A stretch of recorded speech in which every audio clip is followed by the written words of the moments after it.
שלום לכולם, אנחנו בשיעור תורה, ספר שמות, פרק ו', היום נלמד את פסוקים א' עד ח', אני מקווה שכולם קראו והכינו את הפסוקים.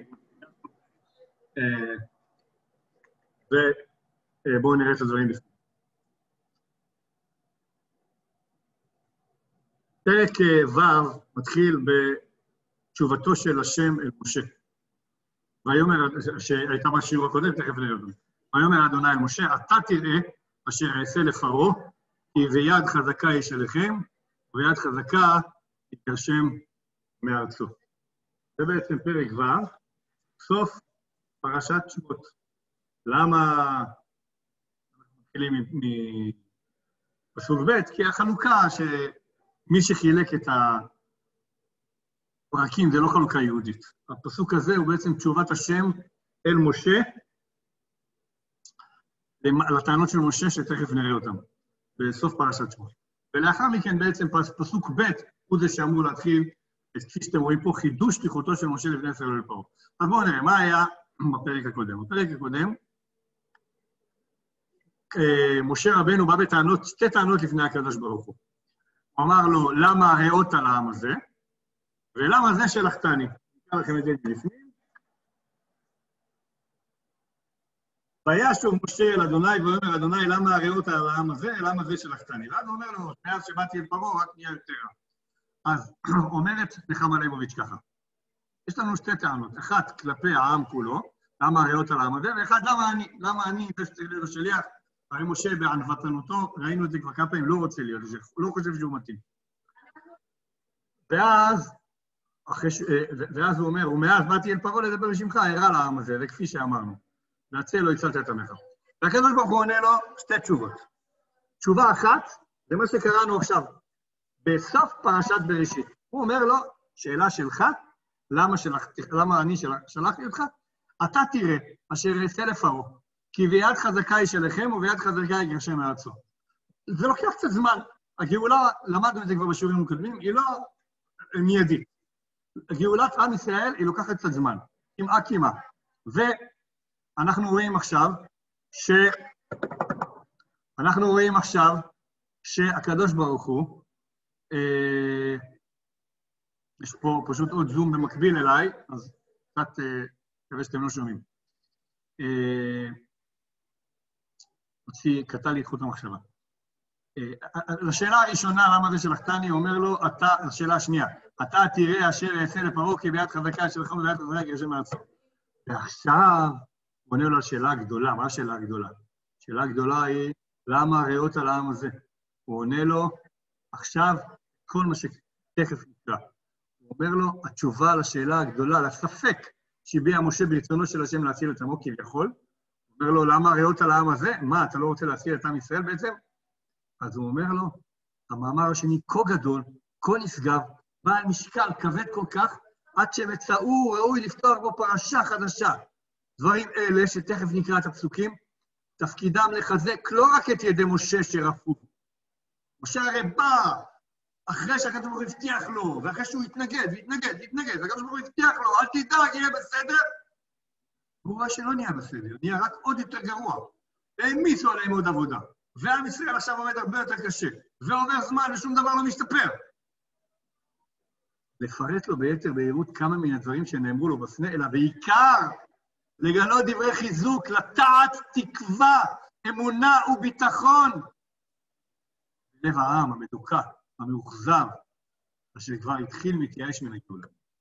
זאת אומרת, הפסוקים שתכף נקרא, התפקיד שלהם הוא מצד אחד לחזק את משה, אבל יותר מזה, לחזק את העם, שכמעט מתייאשים מן הגאולה. הקדוש ברוך הוא אומר להם, לא, אל תתייאשו. שימו לב. נקרא את הפסוקים. וירא אל אברהם, אל יצחק ואל יעקב בעת שדי, ושמי אדוני לא נודעתי להם. וגם הקימותי את בריתי איתם לתת להם את ארץ כנען, את ארץ מגוריהם אשר גרו בה. מתחיל מהברית שהוא קראת עם אברהם, יצחק ויעקב, ואפילו יש דברים שהוא לא נודע להם, בשם שאליכם, הדור שלכם, הוא אומר למשה, אני כן, תכף נראה מה הם. מהו השם הזה שהוא לא נודע להם? זה ההיסטוריה. אני גליתי אליהם, ואני הבטחתי להם לתת להם את ארץ כנען, זה ההיסטוריה שלפני 400 ומשהו שנה. וגם אני שמעתי את נאקת בני ישראל אשר מצרים מעבידים אותם, והאזכור איתי, גם ההיסטוריה הנוכחית. אני שומע, אוזני קרויה כביכול, אומר הקדוש ברוך הוא. לכן, אומר הקדוש ברוך הוא למשה, אמור לבני ישראל, אני אדוני, פעם שנייה, אני אדוני. והוצאתי אתכם מתחת סבלות מצרים, והצלתי אתכם מעבודתם, וגאלתי אתכם מזרוע נטויה ובשבטים גדולים, ולקחתי אתכם לי לעם, והייתי לכם לאלוהים, וידעתם כי אני אדוני אלוהיכם, ומוציא אתכם מתחת סבלות מצרים. יש לנו פה 3 פעמים בינתיים אני השם, אתם כבר רואים שיש פה מסומן עוד אחד, והבאתי אתכם אל הארץ אשר נשאתי את ידי לתת אותה לאברהם, יצחק ויעקב, ונתתי אותה לכם מורשה, אני אדוני. נאום שמתחיל באבות, ממשיך בשיעבוד שיש לנו, עכשיו בימינו, ואומר, אל תדאגו. אתם בטח מכירים את הדברים שקראתי, כי יש פה את 4 לשונות הגאולה.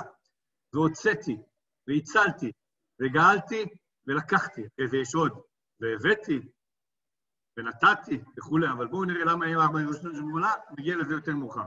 בכל מקרה, הקדוש ברוך הוא מבטיח להם, אל תדאגו, אני בתהליך גאולה, אני הולך להוציא אתכם מתחת סבלות מצרים, ומה ההבדל בין כל הדברים האלה, עוד נראה.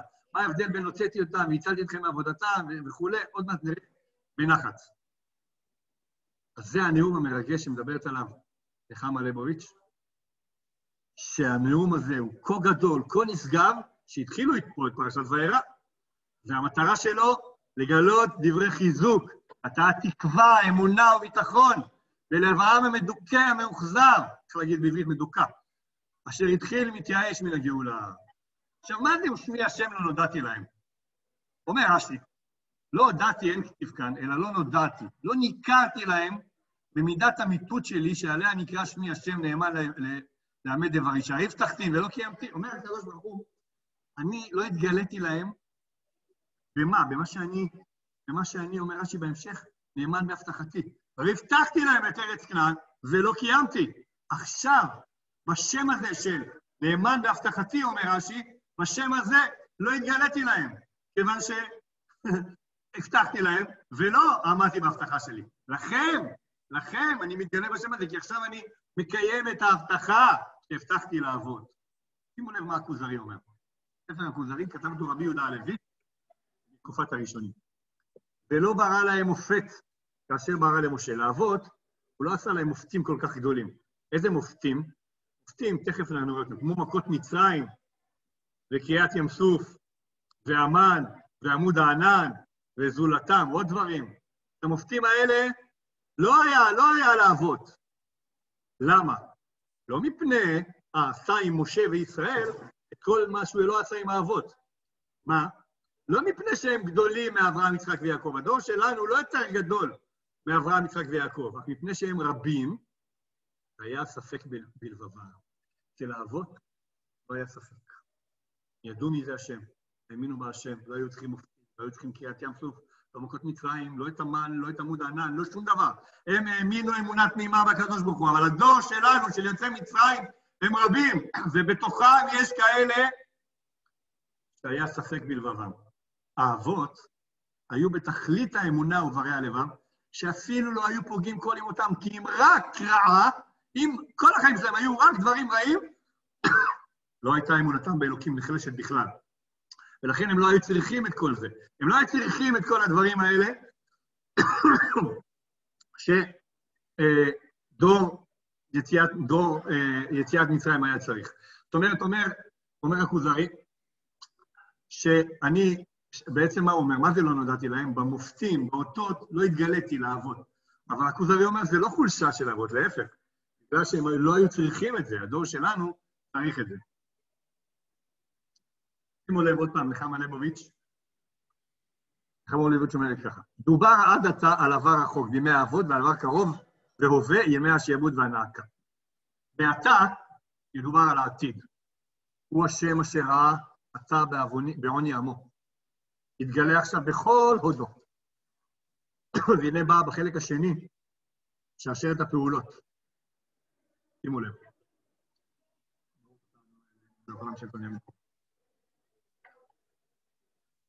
החלק הראשון אומרת נחמה ליבוביץ', זה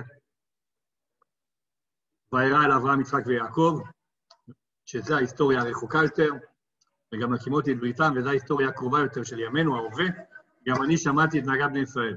ועכשיו העתיד, לכן אמרו לבני ישראל, שימו לב, עכשיו יש לנו בעיה, כי טלתי והוצאתי, זה לשון עבר. כן, אנחנו צריכים להסביר את זה, שיש לנו מה שנקרא וו ההיפוך. והנה באה בחלק השני שרשרת הפעולות, והבאתי והצלתי והוצאתי, כולן באותה צורת הפועל של גוף ראשון, אני, עם עבר, עם וו המהפך לעתיד. אותה וו החוזרת לבני צורות הגוף הראשון 7 פעמים. כן, זרם שוטף וסוחף כל מכשול, מתגבר וגואה, זרם של פעולות ישועה והצלה.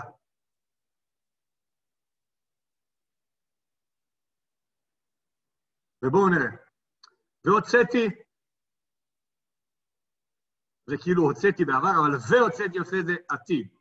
והוצאתי, והצלתי, וגאלתי, ולקחתי. והחמישי, והייתי לכם לאלוקים. זה תכליתה. בשביל מה כל זה? בשביל והייתי לכם לאלוקים. ושוב אחרי יציאת מצרים וגאולה מעבדות לחירות, שתי הפעולות האחרונות שהן הקצה השני של השרשרת, המתחילה והוצאתי, והבאתי אתכם אל הארץ, ונתתי אותה לכם מורשה. שימו לב, מדרש רבה אומר, והוצאתי אתכם מתחת לבנות מצרים, 4 גאולות יש כאן. והוצאתי, והצלתי, וגאלתי, ולקחתי.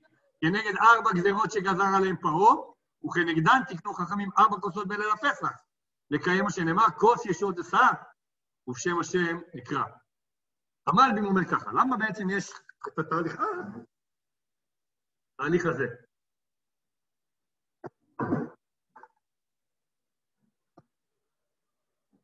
והוצאתי אתכם מתחת לבנות מצרים, ושחררו מעבודת פרך. היה עבודה מאוד מאוד קשה, מהעבודה הזאת אני אשחרר אתכם, לבנות מצרים. הצלתי אתכם מעבודתם בשלב הבא. כל עבודה, כלשהי, לא עבודת הפרך, אבל עדיין נשארתם עבדים. הצלתי אתכם בשלב שני, אחרי שלא יהיה לכם עבודת פרך, לא יהיה לכם בכלל עבודה, אבל עדיין תהיו במצרים. וגאלתי אתכם בשלב שלישי, יציאה מרשות מצרים בכלל. אבל זה לא מספיק, כי ולקחתי אתכם לעם זה גאולת הנפש, גאולה רוחנית. לא מספיק להיות בן חורין פיזי, כי צריך להיות גם שתהיה גאולה רוחנית. זה המלבים. הנציב אומר ככה, אי אפשר לעשות מעבר חד מלהיות עבד, לקבל את התורה, להיות ברמה רוחנית כל כך גבוהה. אי אפשר לקפוץ, צריך מדרגות.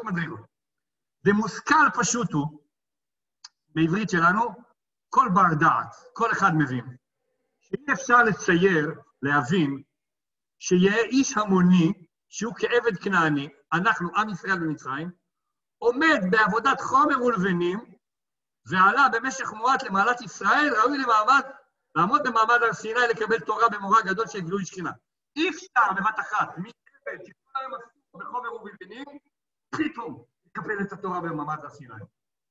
ועל כן, נדרש לעלות על דעתו וצלמו של האדם לאט לאט. כל דבר בחיים, תדעו לכם, העלייה צריכה להיות הדרגתית. גם עלייה רוחנית, לא לקפוץ, להיות פתאום הכי צדיק בעולם. לאט לאט, עוד קצת, ועוד קצת, ועוד קצת. מתחילה, הוא חוזר קצת על דברי המלבים. והוצאתי אתכם מתחת לבנות מצרים, שהוא עיסוק חומר ולבנים, שיצאו מזה משעה שהגיעו למכת הערוב, אז כבר אין את העבודת פרך. אבל עדיין היו בחזקת משועבדים לעבדות, עד שהגיעו למכת ברד, שאז החלו להכיר את ישראל, והזקתי והצלתי אתכם מעבודתם, אז כבר לא היה עבודה, הרי ניתנו עוד, אבל עדיין היו תחת משרת המלוכה, משרת המלוכה. ובמכת בכורות הגיעו למעלת בני חורים, אז זה כתוב, וגאלתי, שאתם כבר לא במצרים, אתם כבר לא תחתם. אחר כך העלה אותם הקדוש ברוך הוא למעלת, ולקחתי אתכם לי לעם. זה 4 לשונות הגאולה. אבל זה לא מפסיק. שימו לב, והבאתי אתכם אל הארץ אשר נשאתי את ידי לתת אותה לאברהם, יצחק וליעקב, ונתתי אותה לכם מורשה. כשאנחנו התחלנו וירא אל אברהם, יצחק וליעקב, בתחילת הפרק, כתוב להם, וגם הקיבותי לתת להם, הקיבותי את בריתי איתם לתת להם את ארץ כנען, את ארץ מגוריהם, אשר גרו בה. מה זה מגוריהם? מגוריהם זה גרים. ארץ ישראל, ארץ מגוריהם, ארץ בגרים, בה היינו גרים. אבל עוד, אחרי התהליך של הגאולה, אחרי שכבר נצא מוכנית גם ממצרים, אז כבר ונתתי לכם אותה מורשה, זה שלנו, ואנחנו, ארץ ישראל היא מורשה כבר, נתתי אותה לכם מורשה, ארץ מורשה, מורשה משון ירושה, כבר שלנו, אנחנו כבר לא גרים בה, אנחנו לא גרים בה, אנחנו, זה שלנו, זה חלק שלנו, ככה הקדוש ברוך הוא מבטיח לעם ישראל. אז ראינו שיש לנו 4 לשונות של גאולה, ואחרי זה יש לנו את התכלית של זה, והייתי לכם לאלוקים, והייתי לכם לאלוקים, אחרי זה הגעה לארץ ישראל, שזה והבאתי אתכם אל הארץ אשר נשאתי את ידי לתת אותה וכו'. עד כאן להיום.